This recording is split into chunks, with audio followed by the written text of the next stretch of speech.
Hello မင်္ဂလာခင်ဗျာကျွန်တော်ဒီနေ့ပြောပြသွားမှာတော့ page quality update ဖြစ်သွားခဲ့တဲ့ဥစ္စာနဲ့ပတ်သက်ပြီးဗီဒီယိုလေးကျွန်တော်တခြားလေးရှင်းပြပေးမှာဖြစ်ပါတယ်ကျွန်တော်ရဲ့ page ကျွန်တော်ရဲ့ channel မှာ screenshot နဲ့ပတ်သက်ပြီးတင်ပေးတယ်ဒါပေမဲ့အများသောအဖြစ်ကဗီဒီယိုနဲ့လုပ်ပြီးတင်ပေးပါပြောတဲ့အတွက်ကျွန်တော်ဗီဒီယိုနဲ့ကျွန်တော်တစ်ချက်ရှင်းပြပေးမယ်ဒါကြတော့ကျွန်တော် Facebook account ဖြစ်တဲ့ page ကိုသွားမဲ့အတွက်ကျွန်တော်ဒီဥစ္စာနေမယ်ပြီးလို့ရှိရင်ကျွန်တော်ဒီ page ကိုတစ်ချက်သွားလိုက်ပါမယ်switch နေပြီးစင်ကျွန်တော်ဒီအောက်ဆုံးစတစ်ချက်ဒီ menu တစ်ချက်နေမယ်ပြီးလို့ရှိရင်လည်းအောက်ဆင်းသွားမှာဒီ setting and security တစ်ချက်နေမယ် setting and privacy ပေါ့နော် pin setting တစ်ချက်တော့မယ်ပြီးလို့ရှိရင်ကျွန်တော်ဒီ user space setting တစ်ချက်တော့မယ်ပြီးကြတော့နည်းနည်းလေးအောက်ဆင်းသွားမှာပေါ့နော်နည်းနည်းလေးအောက်ဆင်းသွားမယ်ဆိုခါတိုင်းဆိုကျွန်တော်ဒီမှာ page quality ဆိုပြီးလာတယ်အခု page status ဆိုပြီးလာတာပေါ့နော်ကျွန်တော်အတိအကကျွန်တော် page ကိုစစ်ဆေးတော့ရမယ်ဒီ page status နဲ့ဒီအောက်က page recommendation ကျွန်တော်စစ်ဆေးတော့ရပါမယ်အဲ့တော့ကျွန်တော်အရင်ဆို page quality ချက်တော့ပြမယ်ကျွန်တော် page quality မှာဘာerror မရှိဘူးဒီပုံစံပြမယ် pages no issue ဆိုမှတကယ်လို့ page quality error ပြတယ်ဆိုရင်ကျွန်တော်ဒီဘက် down လေးမှာဒီ screenshot ကျွန်တော်ချိန်ပေးမယ်အဲ့ပုံစံအတိုင်းပြမယ်ပြီးလို့ရှိရင်ကျွန်တော်ဒီ page recommendation ကျွန်တော်တစ်ချက်တော့ကြည့်ဖို့ဒီကိုတစ်ချက်နေပြီးတော့မယ်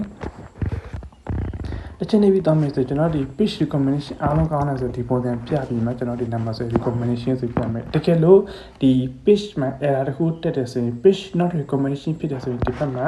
ဘယ်ပုံစံပြတယ်ဆိုပြီးကျွန်တော် tab ပုံလေးနဲ့ကျွန်တော်ပြပြလိုက်ပါမယ်အကယ်လို့ကျွန်တော် page not recommendation ဖြစ်တော့ခဲ့တယ်ဆိုရင်ကျွန်တော် page မှာ post အသေး content အသေး blog တွေလူအများစီအများပဲဒီ page မှာရှိတဲ့ follower အနေနဲ့ pass ပဲရောက်တဲ့အတွက်ကြောင့် reach technician ကြစေတယ်အကယ်လို့ဇေယျနဲ့ page ဆိုရင်ဇေယျဈေးဝယ်ရဲဆက်ဆက်ကြတဲ့အတွက်ကြောင့်ဖြစ်နေဆိုရင်တခါလေး fix လုပ်ပြီးတော့ရမယ်ဒီလိုမျိုးအစိမ်းအောင်ပြတယ်ဒီလိုမျိုးကောင်းတယ်ဒီလိုအမှတ်ချလေးပြပြီးမှ recommendation ပြထားတယ်ဒီပုံစံအတိုင်းရှိတယ်ဆိုရင်တော့ကျွန်တော် page မှာ post အသေး content အသေး blog တွေနဲ့ဒီ page မှာ follower 1000ရှိရဆိုရင်ကျွန်တော်တင်လိုက်တဲ့ post ရဲ့ note ရဲ့ဒီ follower 1000စီအားလုံးစီရောက်တယ်ပြီးလို့ရှိရင်ဒီ page နဲ့ follower မဖြစ်သေးတဲ့အခြားလူတွေစီလည်း Facebook ဒီမှာ suggest ပို့ပြတဲ့အတွက်ကြောင့်သူတို့ရဲ့ Facebook wall မှာ search လုပ်ပြီးတော့လို့ရှိရင်ကျွန်တော်တို့ post ရဲ့ထိပ်ကိုရောက်သွားတဲ့အတွက်ကြောင့် follower အတစ်တွေတိုးလာမယ် English မှာအတစ်တွေလာတဲ့အတွက်ကြောင့်တကယ်လို့ page ကဇေယျနဲ့ဆိုလည်းဇေယျအားလုံးအဆင်ပြေမယ်